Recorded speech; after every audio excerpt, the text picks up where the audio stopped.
Good day, my name is Jessica Doolabh. I am a social worker and a therapist with Community Keepers, and it is my pleasure to talk to you today about stress management.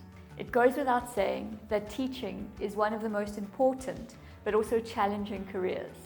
The demands of teaching, the pressures of curriculum delivery, dealing with large class sizes and classroom behavioral difficulties.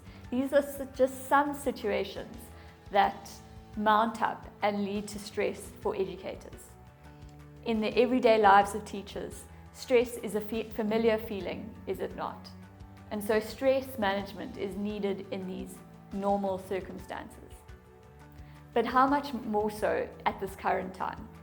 In the current climate of COVID-19, as teachers, you are being asked to teach under very challenging circumstances, having to comply with health and safety regulations while you teach, as well as having to deal with a large amount of uncertainty around the rest of this year.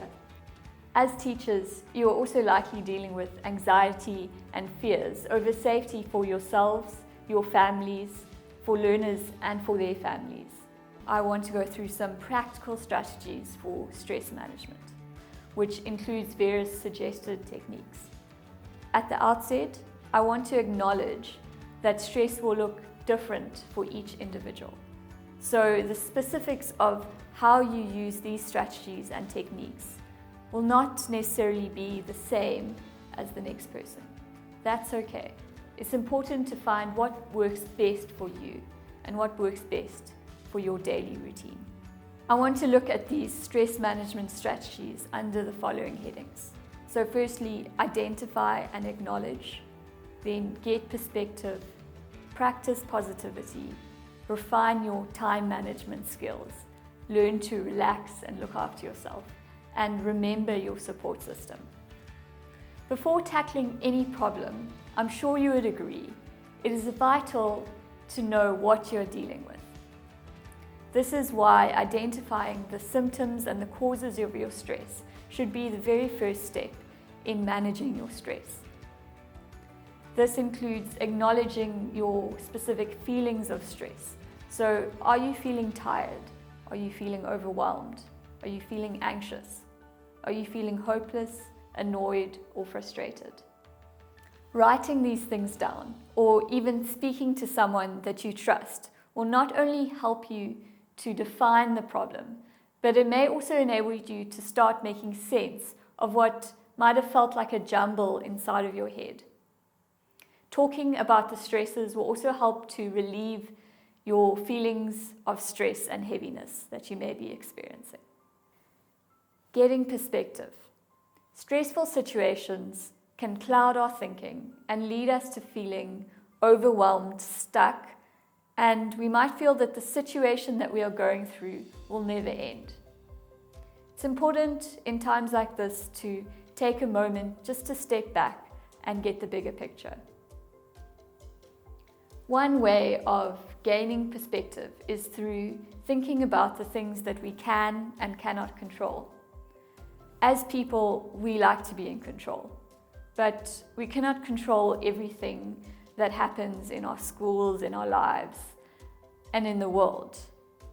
If nothing else, the COVID-19 pandemic has taught us this.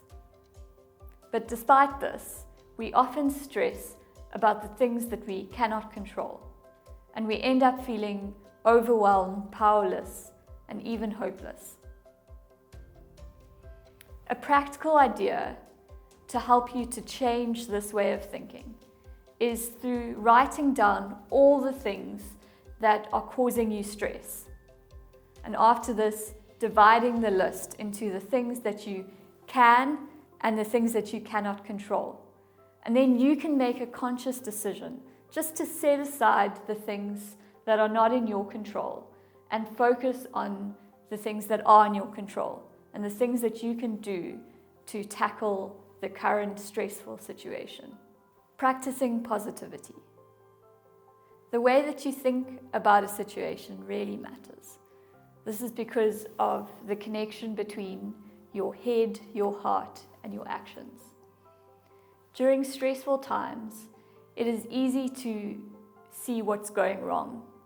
It's easy to see the problems with ourselves, in our schools, in our families, and in our lives. But when we let ourselves focus only on these things, we find ourselves in self-defeating patterns of thinking. But you can make a conscious decision to discipline your mind to focus on what's going right and on solutions. 3 specific ways that you can learn to do this is through positive self-talk, practicing gratitude, and positive journaling.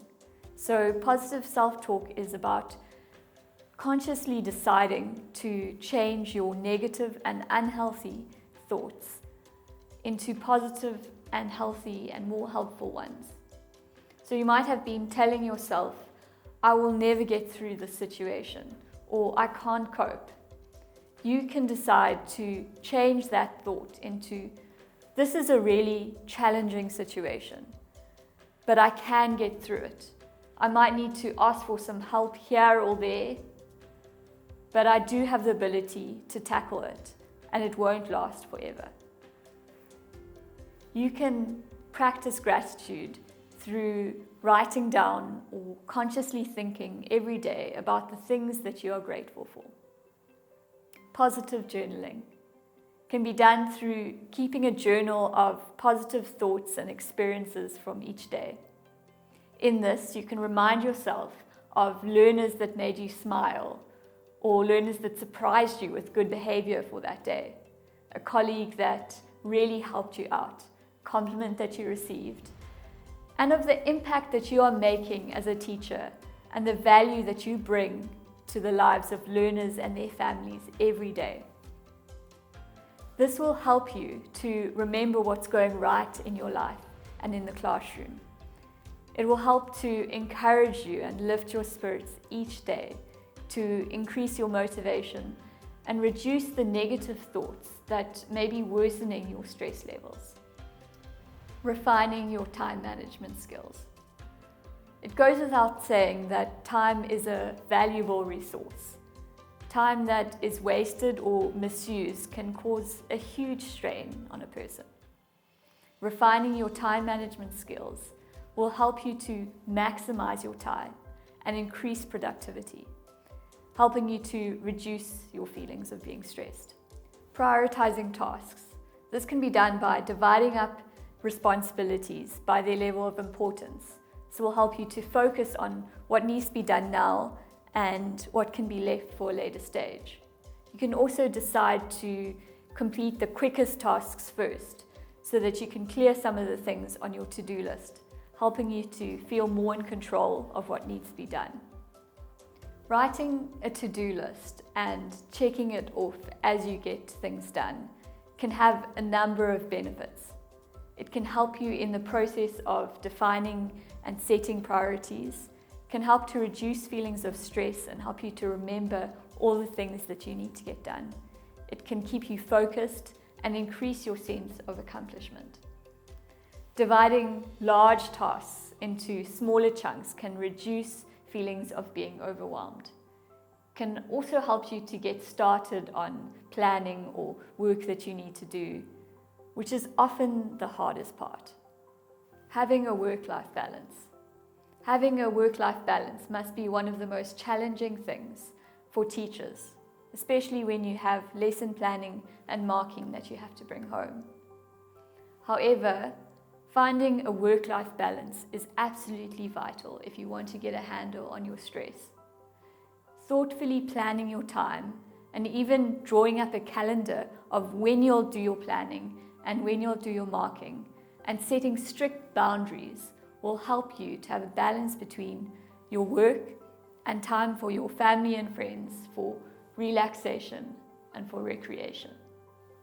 Speaking of relaxation and recreation, learning the art of relaxation and looking after yourself is fundamental to stress management.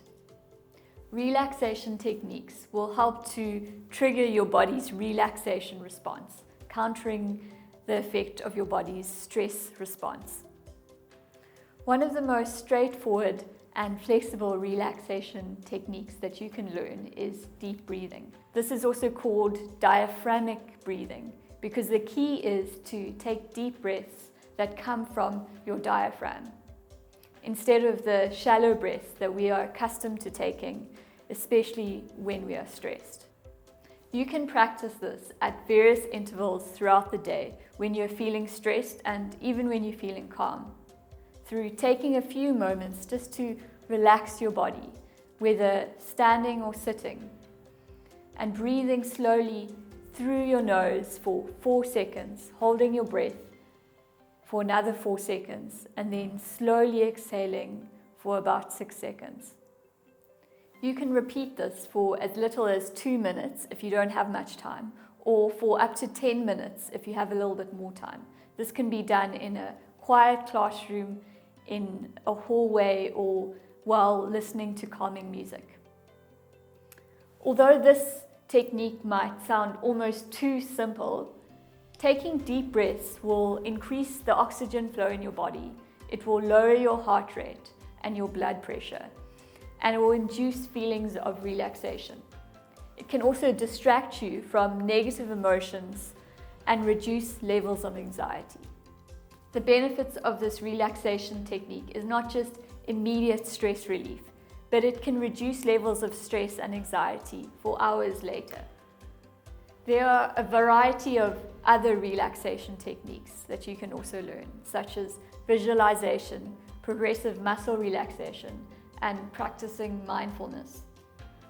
As I'm sure you are already aware, the importance of getting enough sleep, eating healthily, and having a daily exercise routine cannot be emphasized enough. These activities will help provide you with physical energy as well as mental well-being. And then it's really important just to make time to unwind and do the things that you love. This is about spending time doing activities that relax and energize you, whether that's going for a walk, spending time with your loved ones, having a cup of tea, listening to music, reading, or maybe practicing a hobby. And last but not least, remember your support system. Everyone has a support system, but at times of stress, we tend to isolate ourselves from other people, which only exacerbates our stress. Your social support may come from friends, from colleagues, from family, and even community organizations or NGOs like Community Keepers. Using your support system can include talking to colleagues about similar challenges that you are going through and thinking about solutions together, letting friends and family know that you're struggling and asking for help. It's also important to invest in these relationships and maybe find support from a faith community or even reaching out to a therapist. Support systems provide us with emotional, tangible, and informational support. They also help to meet our basic needs of belonging, love, and connectedness. When you reach out and use your social support system, this will reduce feelings of isolation and stress, and it will help you to become more connected to others and ultimately more resilient. I would like to just encourage you now just to take a moment to pause and reflect again on what stress management strategies you will start using today. I encourage you not to try and implement everything all at once, but rather to slowly implement what works for you. Thank you so much for listening to this presentation. I trust that it has been helpful for you. Remember to keep your head up, stay safe, and don't forget the immense value that you bring to the lives of youth and their families every day.